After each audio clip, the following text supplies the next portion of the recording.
केते ऑयल बाहर जो खरा आते गरम रे फेस रे केते एक्ने पिंपल एंड केते ऑयल देखो फेस एमती हेले मो फेस रो अवस्था रहबनी। अच्छा छाड़ तो पे मु आनीची केमिस्ट एंड प्ले रो फेस वॉश एंड सीरम।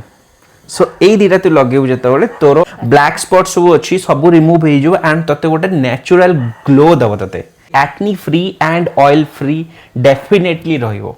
तू लगेबु सब बेले मॉर्निंग एंड इवनिंग रे फेस वॉश करिवु एंड फेस वॉश सारी की तापरे हमर लगेबु serum. Yes, say goodbye to pimples and oily skin. This powerful combination deeply cleanses the pores, reduces the acne marks and also leaves the skin fresh, smooth and balanced. And also it's super easy to use. आज्ञा हाँ chemist and play रे अच्छे 2% salicylic acid जोटा कि आम face रा pimple and oil control करिबारे help करे आ एटा यूज कला बदे आम फेस रे गोटे नेचुरल ग्लो भी आने।